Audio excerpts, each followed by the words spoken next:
the brother was telling you, right? All praises, you took your head covering off. All right, that is the first sign of showing repentance. So he gave you a law. So sis, I want you to listen to that. Go back to 1 Corinthians chapter 11, verse 3. I want you to listen to what Leonard just displayed. Now you're keeping the same law and probably not even knowing it. Now I'll ask you a question. Our mothers in church, what do they normally wear? They wear hats. Do you know why? You don't. Watch. We're going to read it. Read what you got. The book of 1 Corinthians, chapter 11 and verse 3. But I would have you know that the head of every man is Christ. So the head of every man is who? All right. And the head of the woman is the man. So the head of the woman is the man.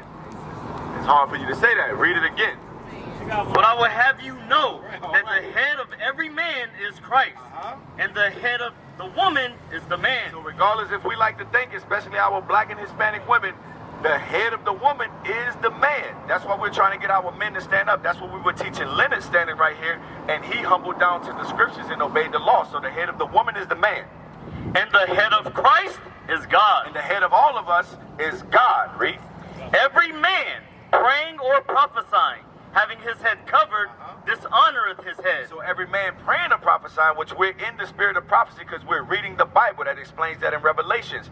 Having his head covered, dishonor his head, which is Christ. That's why Leonard took his head covering off. Like you'll see when men go into the courthouse and they all arise, the men uncover their heads in front of who? The judge. But the woman in church, you said what? They normally wear hats, right? But you didn't know why. We're going to explain it. Read. But every woman that prayeth or prophesieth with her head uncovered dishonoreth her head. So now the woman, when she's speaking of the scriptures or praying or prophesying, she must have what? Her head covered. So all praises, you have your head covered. This is where it comes from when you see the pancake box, Aunt your mama. That was basically mocking us, but that was our custom. That was our culture. You see that, Leonard? So the man uncovers his head. The woman covers her head. Now, we just had walked by us. It was a man, a full-on man, and he had on a dress. So I want to ask you, Leonard, and I want to ask you, sis, what's your name? Ethel? Ethel. Okay, my name is Joseph. I want to ask you, Leonard and Ethel, was that right in the eyesight of God for a man to be walking down the street in a dress? You say no. I don't know. Huh? It could be like a gown, like a... Okay, so a gown like Jesus wore. So let's get that in Revelations real quick. And what did you say, Ethel? Back in the day, men didn't wear what? Okay, so we're going to get that. But so you're saying, is it okay for him to wear that dress or not?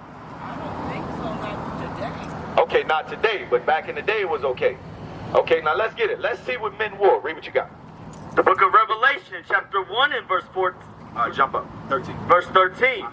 And in the midst of the 7 candlesticks, one like unto the Son of Man, clothed with a garment down to the foot. So this is what the men wore. They wore garments, and it was down to the foot. But your garment, it has a girdle around it, and normally goes all the way up. You can find that, like you can Google priest in his garment or Aaron, and we're going to read that for you to show you what they wore. Read. And girt about the paps with a golden girdle. So he had the girdle around it. I wish I had my garment on right now so I can show you. But it wasn't a dress. Now give me that, what's that? Exodus, linen breeches. You know what that is? Linen breeches. Watch, I'm going to show you because you said men didn't wear pants. Pants, Leonard and Ethel, were made specifically for the man all the way back in the beginning in the book of Exodus.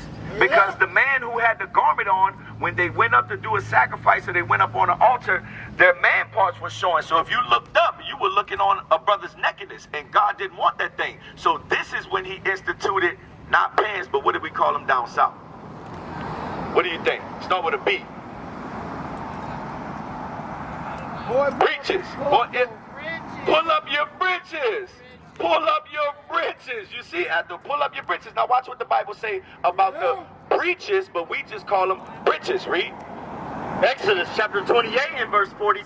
Leonard, this is for you too, because we're going into something, why you wear what you wear. So if you had to talk about what's right and wrong according to the scriptures, because this would help our people out to stop following society. Because right now, society teaches your son or your daughter can go to school and they can be called whatever gender they want to be called. They can wear whatever attire they want to wear. That's not correct according to God's word. Read what you got. And thou shalt make them linen breeches. Make them who? Linen breeches. Read verse 40. Verse 40. Uh-huh. And for Aaron's sons thou shalt make coats. Wait, for the women. Sons. For daughters. Sons. For Ethel. Sons. For these two sisters on the corner. Sons. He said for Aaron's sons, Ethel, linen. Breeches were made for sons. Now we all are sons of God. We're keeping these commandments. Breeches were never made for women. Read. And for Aaron's sons thou shalt make coats, and thou shalt make them for girdles, and bonnets shalt thou make for them for glory and for beauty. So remember I told you we had whole uniform. We had breastplates that went on top. We had the coat. We had the garment. The overcoat covered it. We had a whole uniform. Under that uniform, what was it? Read. And thou shalt put them upon Aaron thy brother and his sons with him, and shalt anoint them, and consecrate them, and sanctify them, that they may minister unto me in the priest's office. And thou shalt make them linen breeches. Linen, you understand that, bro? So remember what you learned, bro. Read that flyer, get in contact with us, get on the website. We're looking for you, Linen. Remember the Sabbath and how to keep it holy. No buying, no selling, no cooking, all right? Read. Read it again. And thou shalt make them linen breeches. You see that, Ethel? So the man wears the pants. That's why I said, you know, the old saying, the man bring home the bacon, who wears the pants in the house? But typically in today's time, what happens? Who wears the pants? All of us. All of us. So what kind of spirit is that putting on you as one of God's chosen people as far as being his daughters? What kind of spirit that puts on you when you put on pants? The wrong spirit. The wrong spirit. That's a manly spirit. So let me show you something. Give me that. You gonna finish that out? Read that. And thou shalt make them linen breeches to cover their nakedness. Remember what I told you, to cover their nakedness, because when you looked up a man's garment, you can see his nakedness. So this is where pants came from. Read. From the loins, even unto the thighs, they shall reach. So now we had breeches from the loins even into the thighs. So even when we wear shorts, which pants turned into came from shorts, it was supposed to cover our thigh. Anywhere from here upwards, this is considered our nakedness. Nobody should be looking upon. So if that's to be that way for a man, what do you think that's to be for a woman? Should a woman be out here with all of this out? No, let's get it. Give me that Deuteronomy chapter 22 and verse 5. Hey, big bro, we over here teaching our people, blacks, Hispanics, and natives. You are the Israelites according to the Bible. You got to return unto God's laws, but this is your heritage. This is your history book. Come back to this. It's not about basketball, LeBron James, the Super Bowl, Power, and all these other TV shows. Come back to the Bible. Read what you got. Deuteronomy chapter 22 and verse 5. The woman shall not wear that which pertaineth unto a man. You see that? Now what pertains unto a man that we just read? Breeches. So the woman should be wearing what? Pants, shorts. The woman should not be wearing that. Why, Ethel?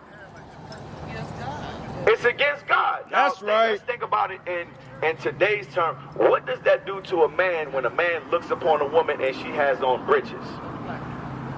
Because God did it for a reason. Yes, he made it and he doesn't have to give a reason, but he gave us a reason.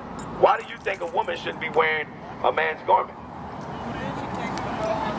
She takes the role of a man. That's a great point. What's another reason? Think about it. Real quick.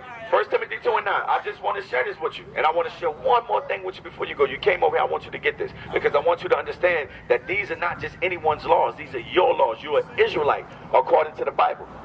You would say you're a so-called African-American woman.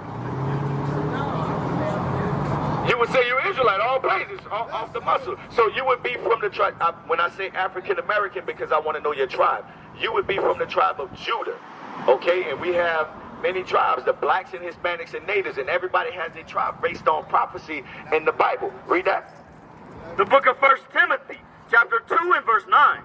In like manner also, that the women adorn themselves in modest apparel. After, what's modest apparel? Respectful, not showing your body. So guess what you should do right now in the eyesight of me? Cover your cleavage. You see what I'm saying? And then when you get home, stop wearing those pants. You have to put on a dress, especially you being an elder woman. You have to set the example for these two, because that's why they do it, because they follow the generation before them. Now I want to show you something real quick. Go to Deuteronomy 1:1 and then 28 and 68. Because I know you said you are it, but I want you to know for a fact you are it. You're an elder woman. Who did this happen to? Who did this happen to? Did this happen to the white man? Did this happen to the Chinese man? Did this happen to the Arab man? This only happened to who? Blacks, Hispanics, and Native Americans. You sisters see this? This didn't happen to everybody. This happened to your ancestors. This happened to our people. So what my big bro was over there talking to you about, he was trying to bring you back to God's laws, because we were put in slavery. We were taught that we could not read. You will not read, nigga, because they didn't want you to open up this Bible and understand your nationality in the Bible, because once you do, you make a change. Once you make a change, we're no longer shopping at top to bottom and discount and Popeyes. Why in the hell is MLK the most hoodest place wherever you go? Did you ever think about that before? Because now once we start reading, we won't just teach our children about going to the corner store and Dollar Generals. We're going to teach them about Roth IRAs. We're going to teach them about wills. We're going to teach our young men to be raised right and take care of their family. With that said, there has to be a man in a household. There's no such thing as I'm an independent black woman. An independent black woman is a destroyed black woman. Do you understand that? This is what he was talking to you out on the corner. But we're trying to get more deep into it. So if you got time, continue to listen. Read what you got. Here you go, Ethel. Deuteronomy chapter 1 and verse 1. Hold up. He's talking to him. Because you blacks and Hispanics and natives, you have to understand that the Bible only deals with the Israelites when it comes down to God's laws. There are many nations in the Bible, but when we're speaking about these laws and who have salvation, it's only one nation of people. Read it. Deuteronomy chapter 1 and verse 1. These be the words which Moses spake unto all Israel. So remember, Ethel, that was Moses talking about who to make the pants for. He was talking to the Israelites. He was speaking to all who? Israel. Read it again, all who? These be the words which Moses spake unto all Israel. So Moses wrote the Torah, the first 5 books. So now we're going to jump deeper into Deuteronomy. Give me 15, 28, 15 and 28. 28 and 15, you know what I want. Deuteronomy chapter 28 and verse 15. Now watch what he says to Israel, Ethel.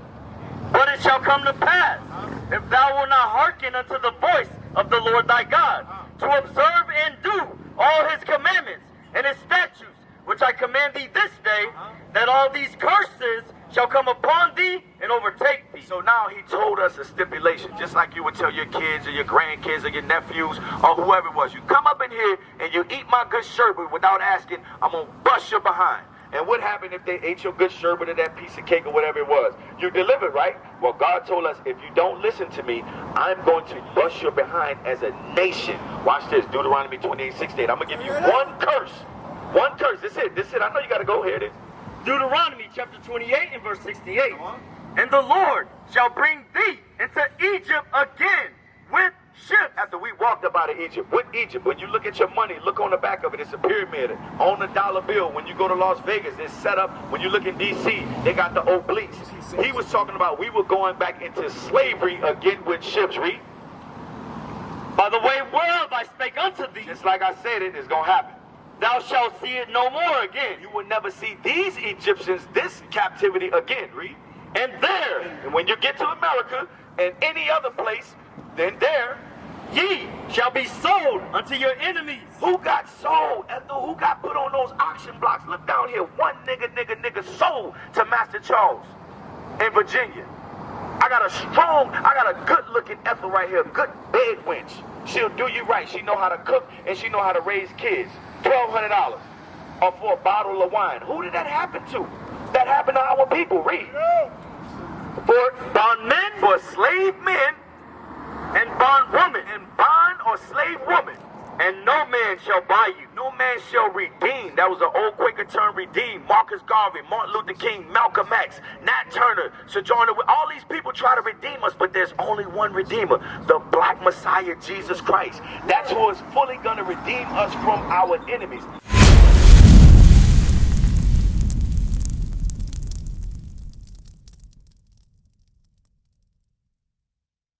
What is a nation? Nation is family. Nation is community. Nation is men leading by example.